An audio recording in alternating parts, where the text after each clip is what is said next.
Welcome to the Blackhawks Breakaway Podcast, brought to you by Toyota. Toyota has more all-wheel drive and four-wheel drive vehicles than any other brand. Find yours and shine on. Toyota, let's go places. With Charlie Roumeliotis, I am Pat Boyle. 2 of 82 are in the books, and the Blackhawks are back in Chicago getting ready for the home opener on Saturday evening against the Montreal Canadiens. But you were with the team in Florida and Boston. Your takeaways from the first 2 tilts? Yeah, I know the Hawks came out with only 1 point out of a possible 4, but I thought overall it was a more successful trip than it was the opposite. And I think if you eliminate the first period in Florida, I really didn't mind the 5 of the other 6 periods and the overtime that Chicago put up against the Boston Bruins. And I think this was kind of a similar script as last year. If you remember, the Hawks started in Utah. It was their first home game, and the Hawks got off to a dreadful start in the first period. And then after the first period, they really settled into the game, and it even carried over into the next game. And so I think my biggest positive was that Florida needed all 60 minutes to beat the Blackhawks in their banner-raising ceremony night, and Boston needed overtime to beat the Blackhawks, which easily could have gone Chicago's way with the chances that they got. And so if Frank Nazar or Connor Bedard bury those chances in overtime, we're talking about a totally different, positive trip. They pushed Florida to the brink. They come away with 2 points in Boston. They're going home to the home opener and on a positive note. But I don't think the result in Boston should take away from the overall success of the road trip, in my opinion. I was impressed with Florida on banner raising night, the energy level that they played with for 60 minutes. I mean, they did not look like a team that had been partying all summer with Lord Stanley. They looked like a team that was going to try to find their way back in the mix to make a run at a 3rd straight cup. The Hawks, like you said, that first period, it was tilted heavily in Florida's favor, just 3 shots on goal. But again, Nazar scores on the breakaway. So you get that. You get the guy that you've been talking about all preseason, who had the most points and goals in the preseason exhibition season. You get him going. You get him going in a breakaway, which when he signs the extension, it was the one area he said he would like to improve in. So you check that box. And, that second period, they kind of got back to their game a little bit. I still think it's going to take some time for these systems to become second nature to them. I thought special teams, the power play did not look good in Florida, 0 for 3. I thought the last one against Boston looked pretty good on Thursday night. It was the 4th line that had the most ozone time in Florida: Foligno, Green, and Lafferty. And how about that tilt that the captain, Nick Foligno, had with AJ Greer? That was big time, especially for game 1 of the season. That is one of the many reasons that Foligno is wearing a C on his sweater. We know what he provides off the ice and his value on the ice too, being a veteran voice on the bench. But he sensed that in that first period, Florida was the better team by far, and he looked for an opportunity to try to drop the gloves, because I think Greer tried to make a hit on Foligno, and Greer ends up hitting his own teammate Ekblad, and Foligno turns around like, who just tried to take a run at me? And he saw that it was AJ Greer, and Foligno normally probably wouldn't care. Like, if it was an evenly matched game at that point, he probably doesn't try to fight, but he knew that all the momentum was with Florida. And so he's like, let me try to egg him on to get my team going. And it carried over into that second period when Nazar sets up Teravainen. And so I think the Hawks tying it up in the second period is actually a credit to Nick Foligno, kind of getting the boys going into that intermission as things settle down on Chicago's end.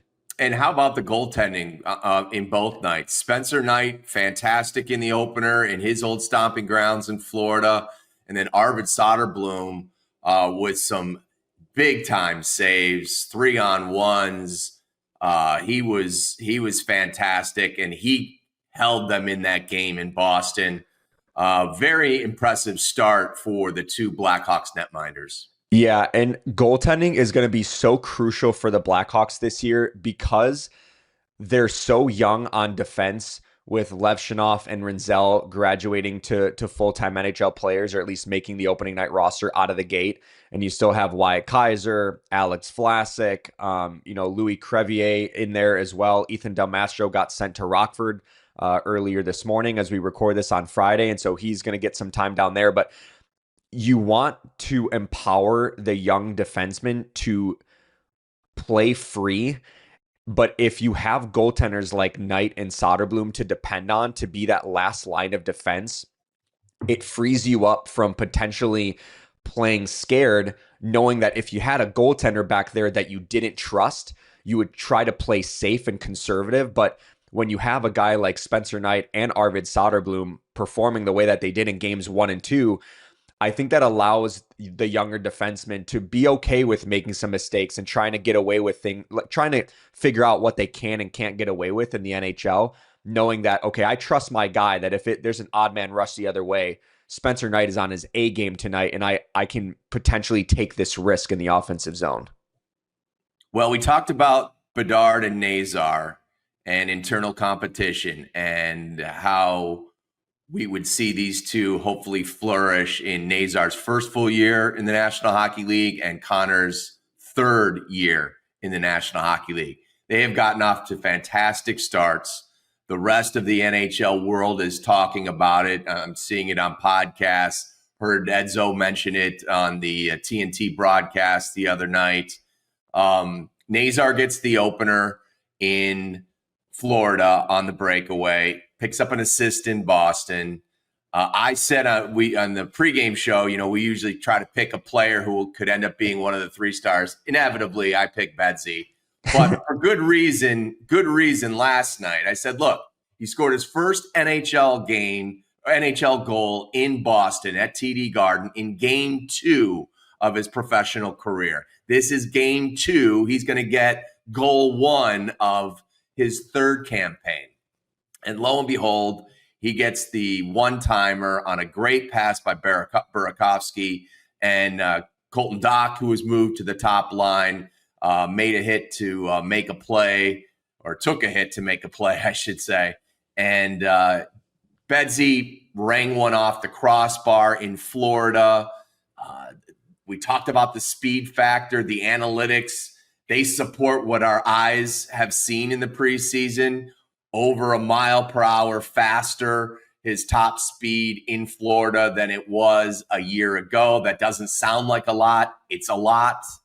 And it just, look, part of this season, the big part of this season for me is to see young players that are part of the championship solution and beginning to see some of those productive matters take place early on in their career. We're in year 3 with Connor.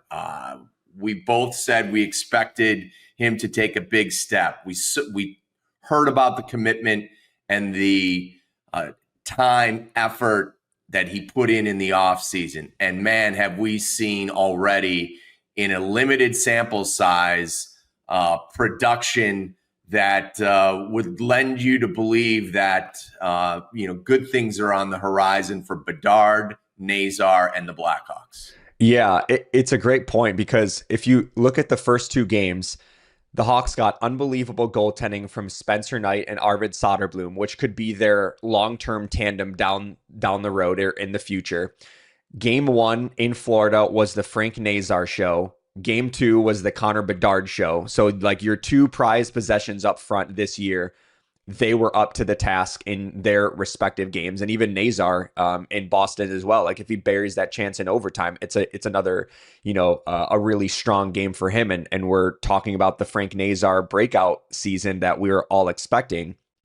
And the first 2 games, Florida needed all 60 minutes. So the Hawks were in a position where in the final minute of the game, they were trying to push, right? You want to see that Chicago this year be in more games late and feel what it's like to be in those pressure type situations where it's like we're backs against the wall. We need a goal extra attackers on.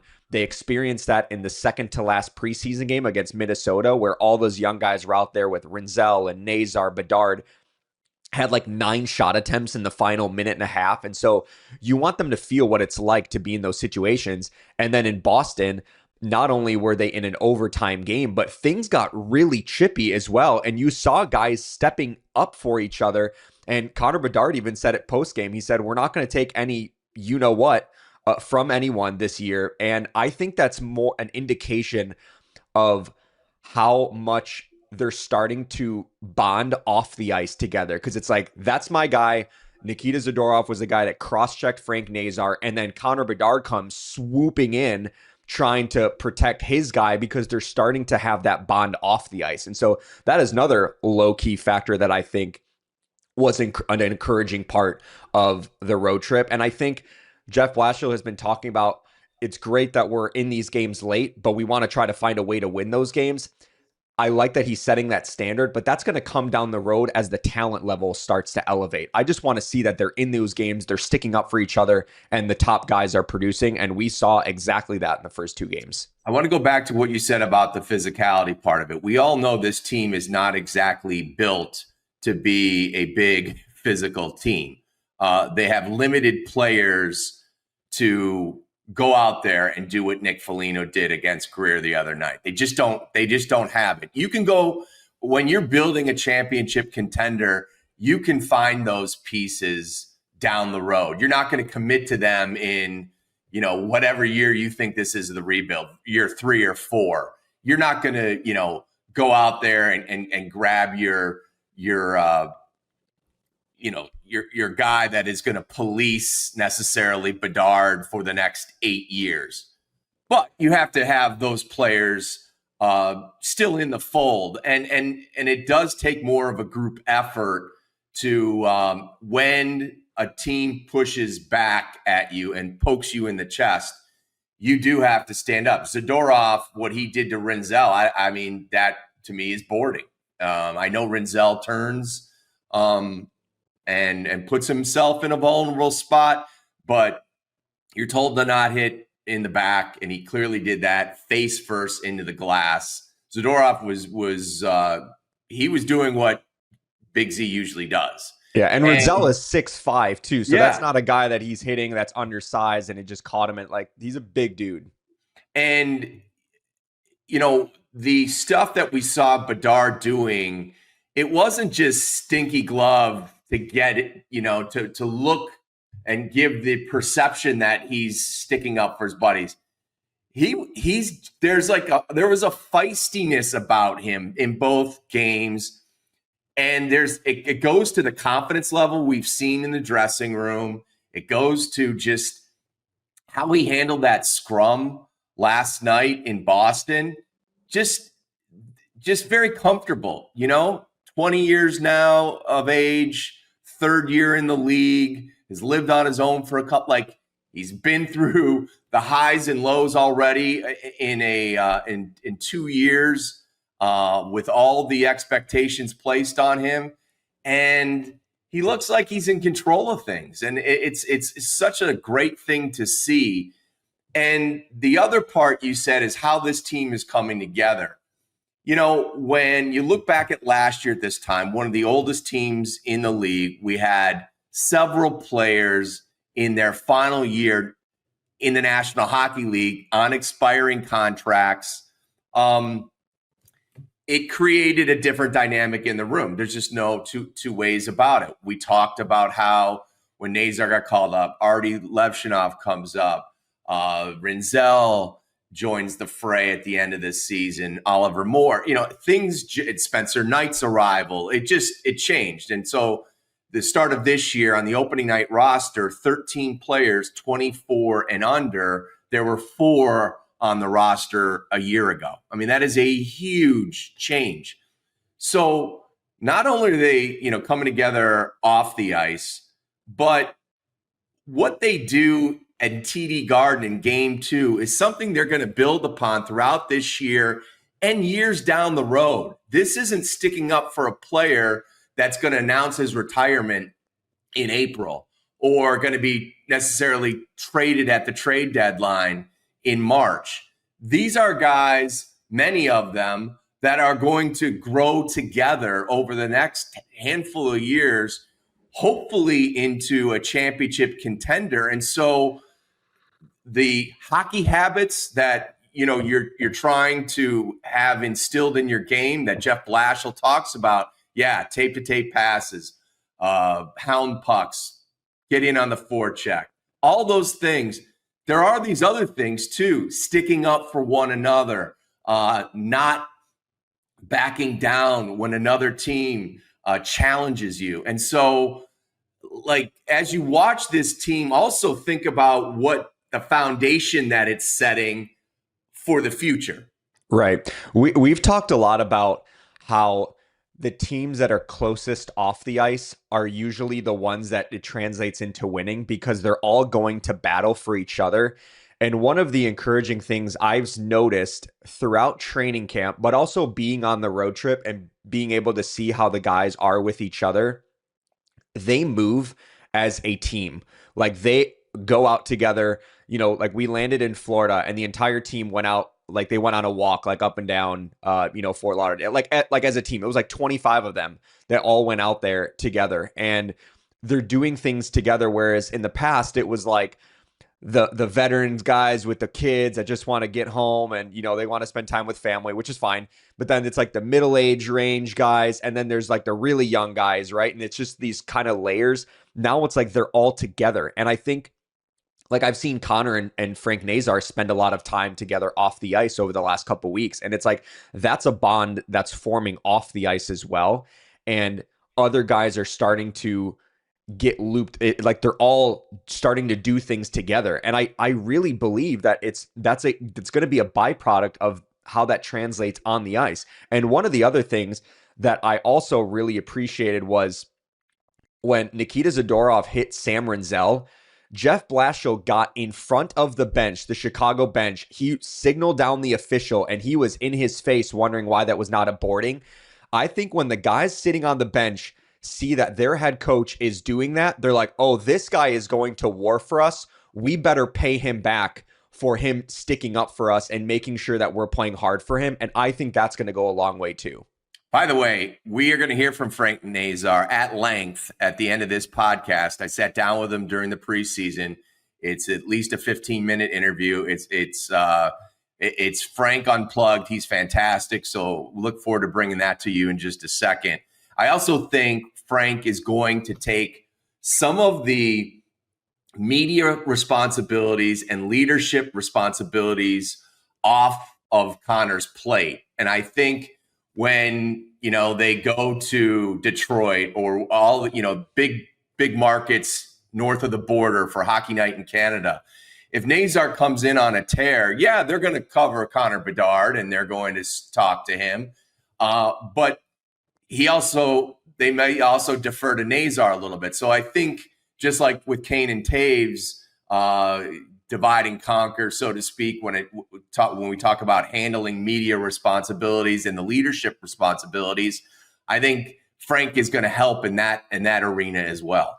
That is a great point, because I do feel that already with just being in Florida and being in Boston. Like, the media is also flocking to Frank Nazar, wanting to talk to him as well. And I think that is going to divide up some of the off-ice responsibility, where Connor doesn't feel like he's the only face of the franchise anymore. It's like, now you have guys like Frank Nazar, and the breakout preseason that he had, how that carried over into immediately the first game of the season on national TV against Florida. And I remember when Frank Nazar signed his contract, there was a portion of the NHL fan base that was confused by this long-term contract. This is the biggest contract by a player that has played the fewest games. What is Chicago doing? Now that part of the fan base is saying, oh, what a steal that contract could be, not just in a couple years, but by next year. That, like, hit year one of the contract kicking in, that might be an incredible steal of a deal for Chicago. And so welcome aboard to the fan base that is now paying attention to Chicago and seeing just how special of a player Frank Nazar could be. All right. Now, again, if you count regular season, preseason games, and the Worlds, I think the number I had last night going into last night's game was 16 goals over his last 24 games. Wow. I mean, that was 10 games at the Worlds where he scored 6. That's 4 preseason games where he had 4 goals. Goal in 2 games this season. And then he closed last year with, I don't know if it was 6 and 8 or 7. Do the math, but it was 16 in 24 games. So when you begin to look at sample sizes like that, again, there's looking at a stat sheet and then there's watching the player. We all talked about he could have had, when he got off to the slow start when he was called up, he could have had at least 5 more goals if he capitalized on the number of breakaways. He was getting, I would say he probably got 8 to 9 breakaway opportunities that he did not convert on last year.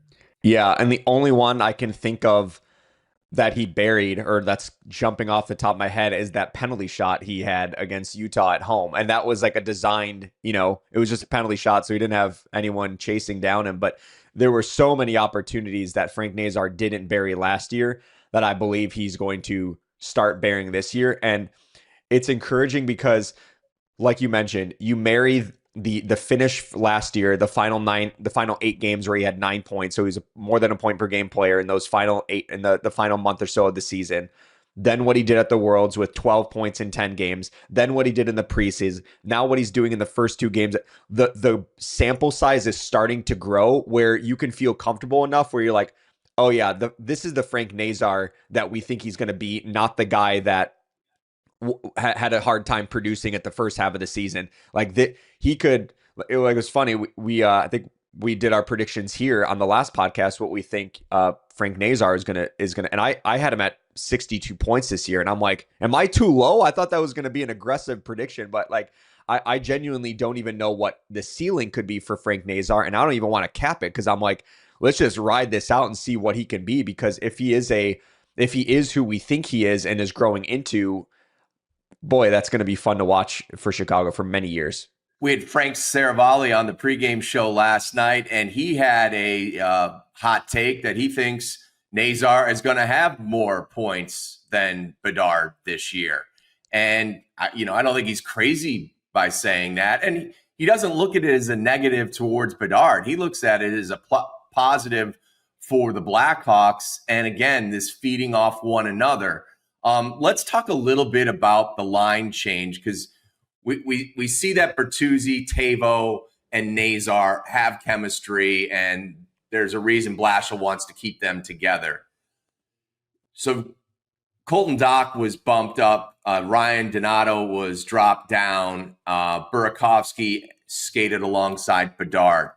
5-on-5 last night. They had a 12-6 advantage in shot attempts, a 7-5 advantage in shots on goal, a 6-4 advantage in scoring chances.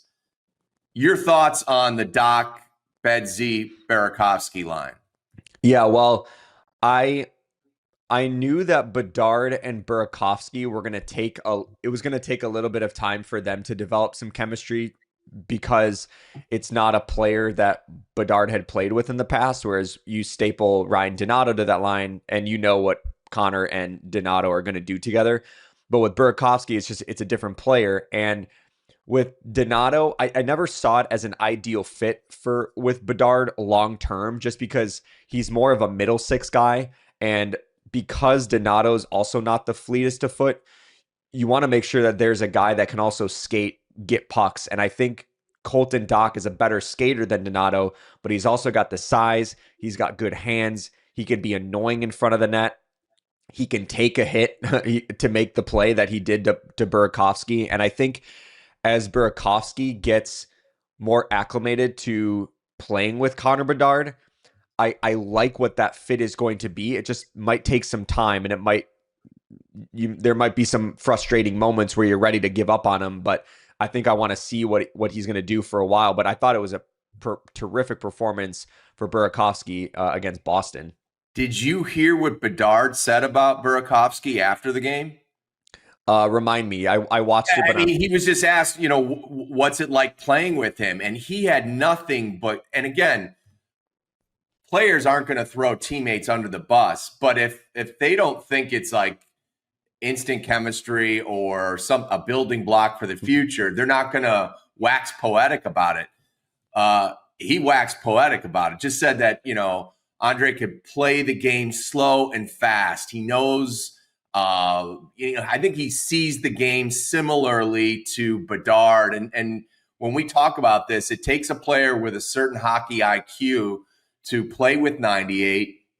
And as you mentioned, Dach brings other attributes about, retrieving the puck, getting net front presence, giving Connor some time and space, or maybe picking up a greasy goal on one of Bedard's shots that is deflected in front, rings off the post, or, is stopped by the goalie and is there for the loose change. So I thought it was it's one of those little things that when you're around the team so much and you certain people can answer certain things a certain way, and you're just like, okay, I can just kind of like, that's fine.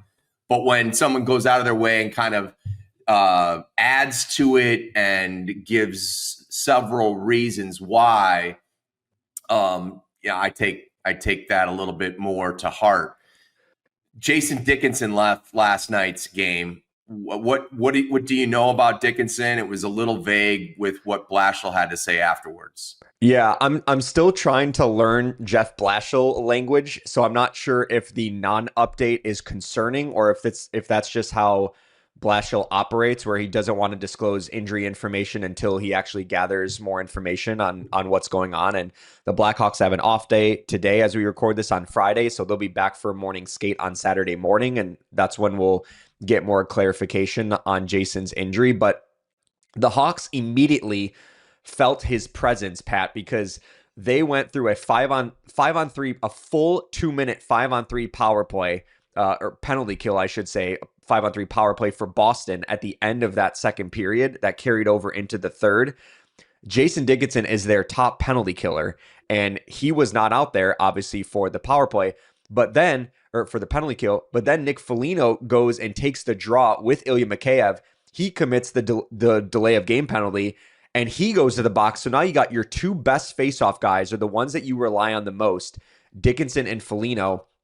They were not out there for the entirety of the 5-on-3 power penalty kill, to the point where Ilya Mikheyev was the guy taking the defensive zone draw because he's our best penalty killer.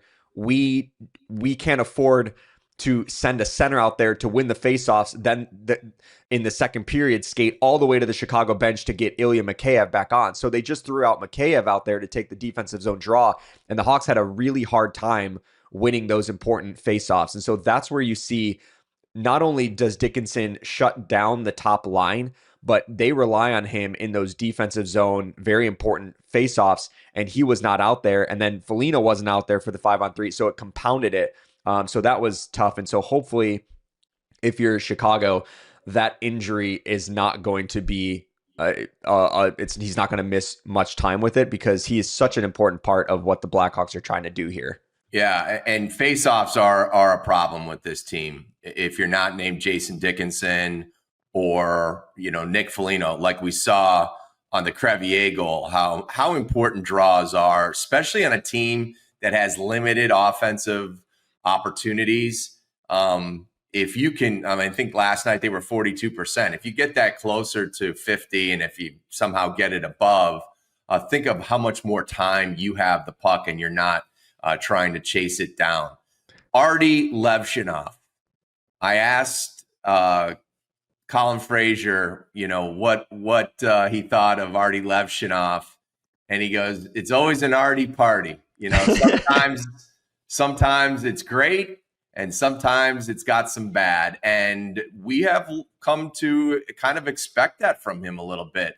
Last night, called for a high sticking penalty and kind of stops play, looks up at the Jumbotron like he was looking for a replay while play is still going on. Like, obviously you can't do that. But then we also see he giveth and he taketh away. We see him giveth with starting a nice play in the defensive end, joining the rush, getting the primary assist on the Burakovsky goal. And then you're like, okay, well, that's why he was taking number 2 over. Like, so it's, but I don't think you can continually go, well, he scored here, made the assist here, but he cost us by going to the sin bin twice in Florida in the first period. Like it's a mixed bag with him. And I know part of it is language, but I think part of it is just like hockey maturity. Yeah. One thing, we talked to Jeff Blashill, I think it was after the practice in Boston, and we were talking about the importance of getting a guy like Alex Vlasic back on Thursday against Boston. And Blashill said the one thing I love about Vlasic is that there are no peaks and valleys to his game. You just know what you're going to get from Vlasic. Rarely do you leave a game and you're like, that was an up and down performance by Vlasic. Usually it's just very steady Eddie, right? Coaches love when they can get that out of a player. And with Levshunov, it feels like quite the opposite, where you're like, oh, there's a lot of good and there's a lot of bad. And it's like, okay, how do we reconcile the two? Or how do we bridge the gap from his peaks and his valleys?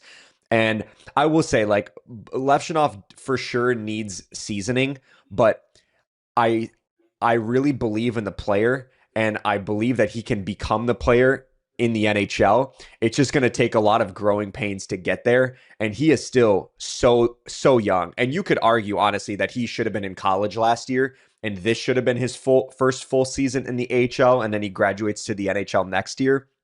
But I think the Hawks really wanted to get their hands on him to start molding him into the player that they think he can become. And so last year he spent the most of the year in Rockford. And I think this is the year where they're saying, maybe let's help him iron out those kinks in the NHL, because it potentially could get him quicker to realizing what he can and can't get away with at the pros, versus if you sent him down to Rockford and he was there all year again, maybe it's going to be a different learning curve as he makes the jump to the NHL. And then he has to kind of relearn, okay, what can I get away with here? So it's definitely going to be a challenge for Chicago, where they're just going to have to kind of live with some of the mistakes as they work with him on a daily basis. But yeah, you're definitely hoping that you can see some of the peaks and the valleys, like bridge the gap so the lows aren't too low and the highs are high, but the pendulum doesn't swing so rapidly back and forth. And I thought that Jeff Blashill had a really good approach to the situation. He said, look, I've got a 19-year-old son who goes to Ole Miss.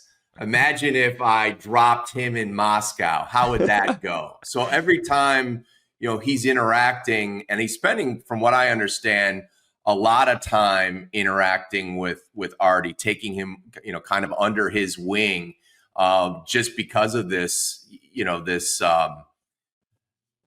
culture shock, if you wanted to. I mean, now that we talked about all the different levels and leagues of hockey he's played in the last 3 years, we also talk about the social part of it as well. And then trying to meld those two things together, it's not easy with the language barrier. So I thought it was just kind of a healthy perspective that Jeff had, saying, well, I've got a 19-year-old. I always say to myself, how would that be going if I just plopped him into Moscow right now?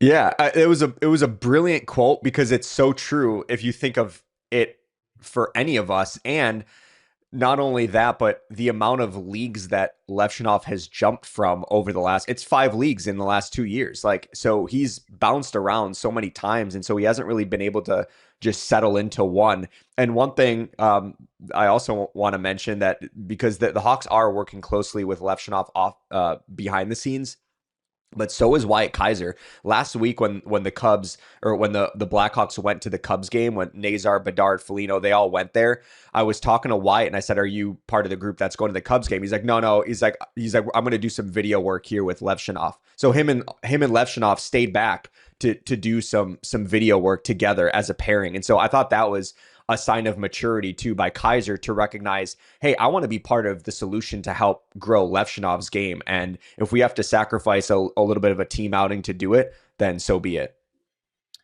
It was very cool to see Jonathan Toews return to NHL ice after it being 910 days since his last NHL game. What an ovation he got in his hometown of Winnipeg.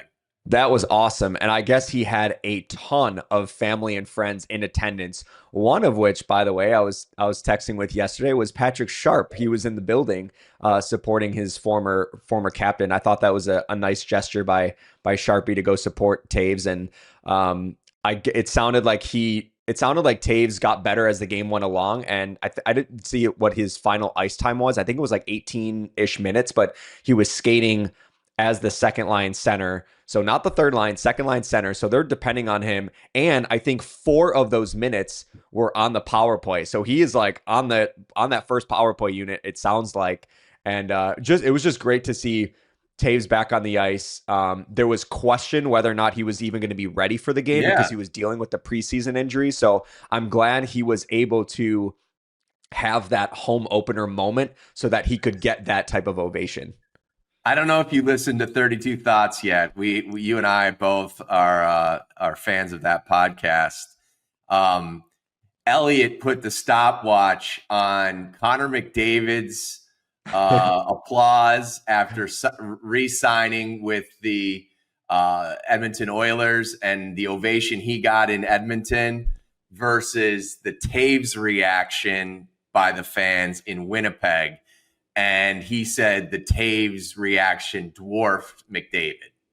Ooh, it say by that's where we are in Canada. If you just want to know what things are like, they are timing the ovations and trying to read into them. Well, it feels like the Winnipeg one was definitely by design, where it's like we're just not gonna cut this one off. Whereas Edmonton, McDavid is probably like, all right, let's get this show on the road. We want to have a quest for a cup. I already gave you a discount. Come on, the clock's running. I only signed for a couple of years. Speaking of that game, I was watching that Oilers game and it was 3-0, and I went to bed and then woke up and I saw that they lost 4-3, and I was like, you gotta be kidding me for Edmonton, trying to feel like this year is going to be different for them. And poor Stuart Skinner had a little fumble on the miscue with Evan Bouchard. But anyway, yeah, it was great to see 19 back on the ice. Hawks' next opponent, the home opener, Montreal. Montreal crushed Detroit on Thursday night. A young team that made the postseason last year. The Blackhawks had probably their most memorable game at Bell Center against Montreal the final week of the season, winning it in a shootout and preventing, at the time, the Canadiens from clinching a playoff spot. Now, look, they eventually got in, but I wonder if Montreal comes to the United Center with a little bit of payback in mind and, trying, because that was an electric atmosphere in Montreal. That place was ready to celebrate, and Nazar and the boys prevented that from happening. They could turn around and try to spoil the Hawks home opener tomorrow. And that was, if I'm not mistaken, that was Ivan Demidov's NHL debut too. Correct. So that they were ready to erupt. And didn't he score? Early on. Yeah, early on. And so, yeah, that was an electric game. But that's one of those games that years from now we're going to be talking about how, like, Nazar and Bedard, the young players that were part, because Oliver Moore and Ryan Green were part of that as well. They're probably going to reference that game as that was as close to a playoff type atmosphere as we've ever been in the regular season. And for them to experience that so early in a season that went so sideways last year that it had no business being a meaningful game for Chicago, but it ended up turning into a meaningful game for them because of what was on the line for the Canadiens. And so that would be fun if that atmosphere could transfer over to Chicago and there could be some sort of not rivalry, but like some sort of carryover from that game, knowing how much it meant to Montreal and Chicago played spoiler. All right, we're going to be on early on Saturday, I believe 4:30, I believe is the pregame show. I think the red carpet begins at 3. Yep. So there'll be plenty of alumni in attendance, some exciting announcements as well. The Centennial year will officially kick off on the West Side Saturday, original six matchup against the Montreal Canadiens. You can see it on CHSN, of course, and hear all the action on WGN Radio. All right, let's get to my interview with Frank Nazar. We did this during the preseason. Talked about the whirlwind year it's been for him. A year ago at this time, he was in Rockford. Gets off to an all-star AHL level start in Rockford, gets called up. Things didn't go great out of the gates here in Chicago. We chronicled how well he closed the season, carried that into the Worlds, carried that into a 7-year contract extension. And listen to him. He had to gather himself when I asked him the question about what it meant to him for the team to make that kind of commitment. Here's my conversation with Frank Nazar. You've had quite the hockey journey over the last year. Last year at this time, you're getting ready to, go to Rockford. Since that time, you get called up. You experience a gold medal journey with Worlds. You get a contract extension. Now here you are, ready to go for your first full year in the National Hockey League. What has the journey been like the last year? It's been a whirlwind. It's been pretty crazy, going up and down through different stages of my career and of my life. It's pretty nuts. It's not exactly how you plan it out to be, but same result in the end. So it's basically like getting to a spot where I know that, okay, I need to get better, work on things down in Rockford, and then doing so and basically pen to paper, like putting things down and knowing what I'm going to do and how I'm going to get better, and kind of go from there. Just work my tail off. Let's go back to your NHL debut, April 14th, 2024. Your college career had just ended, on the Thursday in the Frozen Four? Yeah. And you're an emotional guy. That was a team that had a great bond, great chemistry, great brotherhood. So you have that disappointment. Then on the horizon, you've got the opportunity to make your NHL debut. And how did you manage your emotions over those few days? It was definitely tough. It was obviously something that's been on my mind the whole year, like my sophomore year at Michigan, knowing, okay, am I going to sign? Am I going to stay? Kind of trying to decide. And really, I really wanted to focus on where I was at with Michigan. And I knew we had a great team and we were going to make a hard push and do everything I can to help the team win and hopefully go to the Frozen Four and win. So I tried to not focus on anything. But then obviously once the season ended, it was more of talking with family members, close relatives, friends, everything, and trying to figure out, what would be best for my career and for me as a person.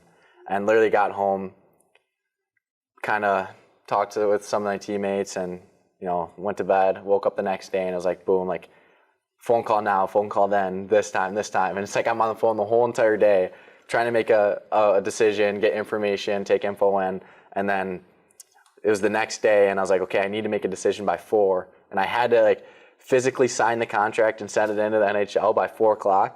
And it's maybe 3:00 and I'm like, all right, I'm gonna sign. So I'm asking my roommate, can I use your printer? Trying to figure out. He's like, oh yeah, dude, for sure. He's like, oh my God, congrats, happy, super happy.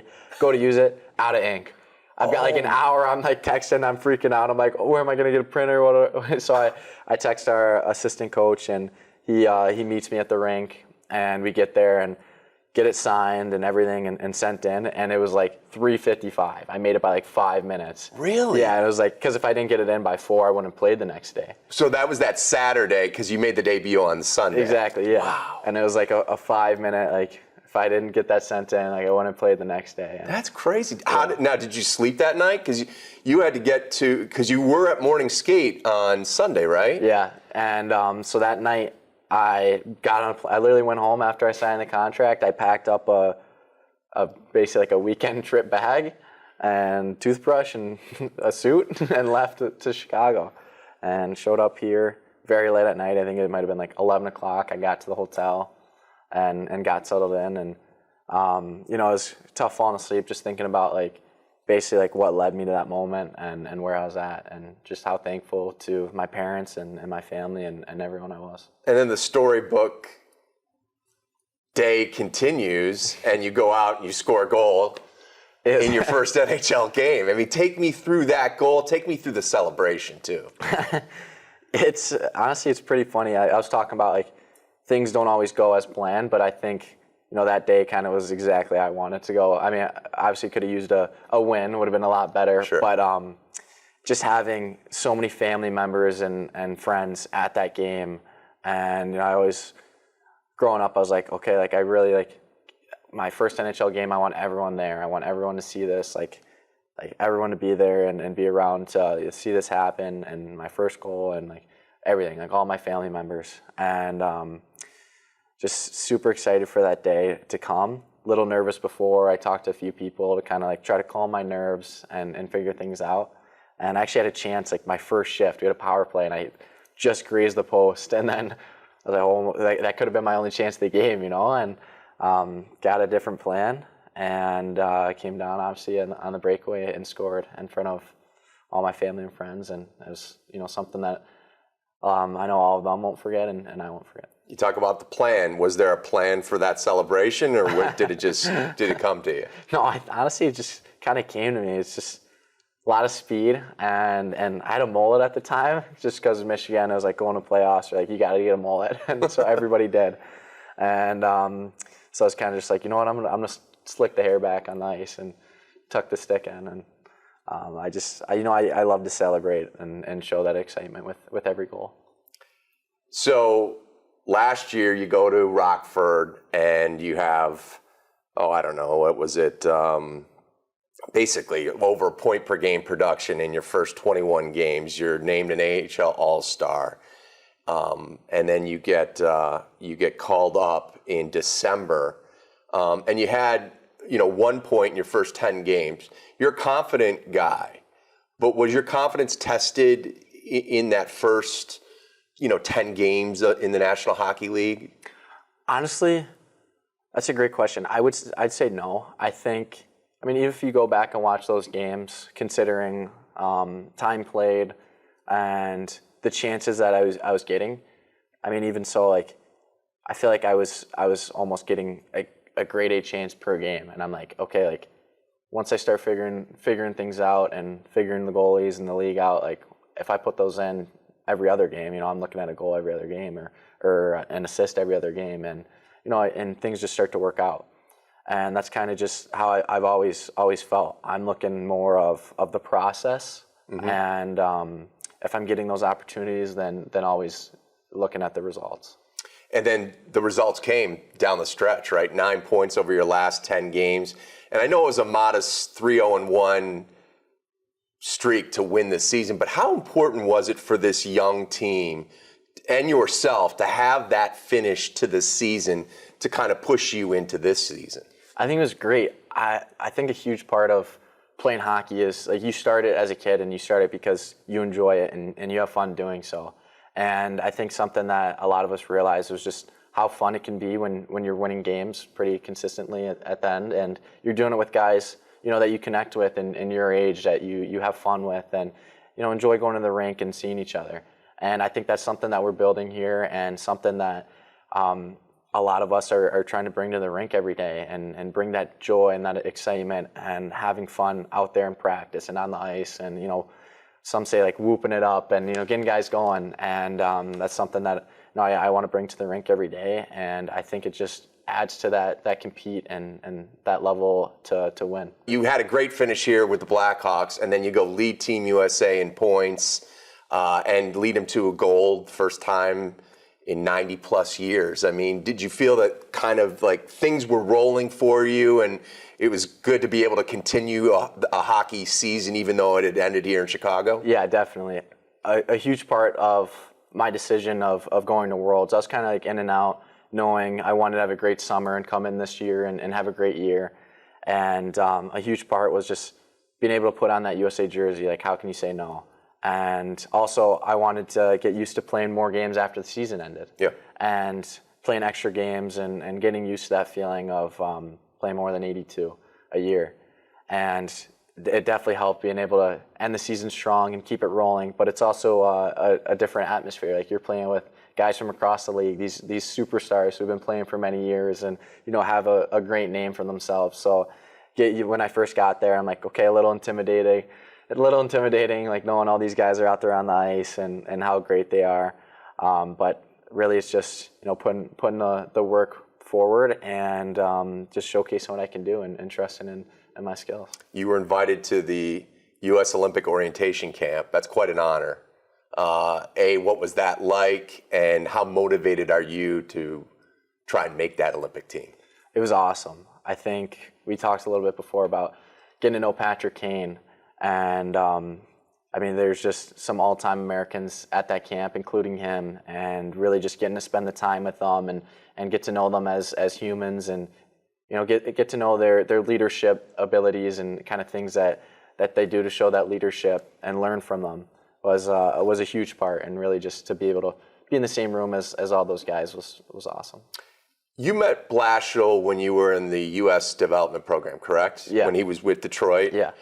So what was that like? And it's funny how this game, it's small at times when you realize, Vellucci was coaching me at Worlds. Yeah. Now he's my coach here. Like it's a small world, I guess is what I'm trying to say. Yeah, it's pretty hilarious. It's funny. My time of meeting Blash at the USA program, then NTDP, it's pretty similar to what we're doing here in training camp. Like the first 2 days, it was like we go out there and he's very, very hard on us to work and put in the effort to get better. But he wants you to showcase your talents and your skills and everything. But at USA, the whole goal there is to work towards your 18 year to win a gold medal. And so he came in there and he ran a hard practice where we were skating up and down the ice and making us skate, do all these things, and kind of setting the tone of like, okay, this is what we're going to need to do in order to win that goal and achieve that. When you were called up, Levshunov gets called up later, other players, Spencer Knight is acquired. That locker room down below us went from a veteran-laden locker room where those voices were the loudest to then I started hearing the young guys, that voice take over. Did you feel that as you entered and as the season progressed, that this young team in its rebuild, the young guys were having kind of a voice in that room and it almost basically there was a passing of the torch, so to speak? I wouldn't say so much of a passing of the torch. I think that our more veteran and older leaders do an amazing job of kind of showing the role and teaching us and kind of helping us through things and throughout the season. I think that is more of including the younger guys and including them into that role and into the things like sayings or like things for our team and meetings and things like that. I wouldn't say it was more of a passing the torch, but I think that having a bigger say with the younger guys helps with, I guess, the team chemistry and kind of how the team's looking towards the future. And I think that, a guy like myself, like Connor and Niter and guys getting in on those meetings and those kind of sayings is huge because, hopefully one day, years down the line, we can be like the older, the veteran guys, and to a younger group of guys coming in, So you talk about the future, and you've been locked up with a contract extension here, 7 years. What did that mean to you? That this team, this franchise, making that commitment to you, and you, in turn, also making that commitment to them? It's a great question. It's honestly, it's pretty hard to put words to what that means. I've been saying it the whole interview, talking about what you imagined as a kid and kind of growing up. Like you always grow up thinking like, okay, I'm going to play in the NHL, I'm going to do this, and to see that truly happen and to happen with an organization like Chicago, who you grew up seeing win multiple times and just very successful with unbelievable players and an organization. It's like, it gives you shivers, gives you chills, like signing that contract and realizing like, wow, like this is it. Like this is, I'm going to give it my all and I'm here for 7 years. Like you're gonna get it all from me. You're gonna get my best. You're gonna get everything. And all I want to do is be here in Chicago and play hockey, and that's it. And you had no printer issues for that contract, right? No, they set it up for me. They did it. So. That's good. What's it been like getting to know Connor Bedard as a teammate, player, and as a person? It's been great. It's been a lot different throughout the years. First time I met him at Dev Camp, a little more quiet, subtle. Starting to open out of his shell, like when I kind of get to meet him, and being able to come up and play and showcase like what I could do out on the ice and hanging out with him off the ice. Try to open him up a little bit and get to know him a lot better.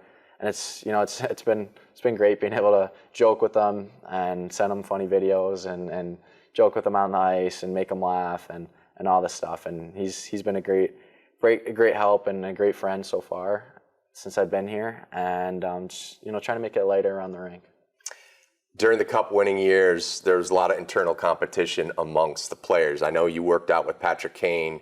I don't know if he talked to you about the competitive nature that he and Taves had. Do you see having that competitive nature with Connor and you guys pushing each other? For sure. I think we have a lot of younger guys that want to compete and do all that. I mean, even out there in some of the dumbest drills that we're doing, where it's like there's not even any scoring, or it's just like keep away. It's like you see guys like getting mad, and we want to win and we want to compete, and that's what makes coming to the rink fun every day, is going out there and pushing each other to get better and competing in even the smallest things. And I think that leads to on the ice competing in every battle and in every stoppage, face-off, anything. And I mean, you can see it now. It's everyone's competing out there on the ice, and especially with Blash, like if you lose, you're skating. So no one wants to skate extra. We want to win. So we're sitting in front of a lot of headlines of cups. That's where most NHL players want to see their hockey journey end up one day. Have you let yourself kind of dream, think about it? Do any of the young guys talk about like what it's going to be like at some point and how you'd like to finish the story? Yeah, I definitely think that's more of something that anybody out in the locker room has thought about by themselves, and even as a group, it's something where you sit down late at night, you're talking about, and it's like, man, like how awesome would that be? You're like, that is the goal. Like that would, almost make your life complete to say like, okay, like we did it, and I mean, I love to win and focus on, trying to do that for the first time. And it's really truly amazing that these guys were able to do it 3 times in a row. And that's going to be hard to live up to, but we got a group of guys that want to come in and show that too. Well, it's great you're part of it. Thank you, Frank. Thanks really so appreciate it. Nice to talk to you. So our thanks to Frank for sitting down and giving us that time. Look forward to the conversations we have with him over the next several months and years to come. And we thank the Blackhawks for making that happen. I think we should put a bow on this bad boy, don't you think? Yeah, this is a beefy one going into the home opener. You are welcome, Hawks fans. That is going to do it for the Blackhawks Breakaway Podcast, brought to you by Toyota. For Charlie Roumeliotis, I'm Pat Boyle. Thanks for watching and listening, and we will catch you next time.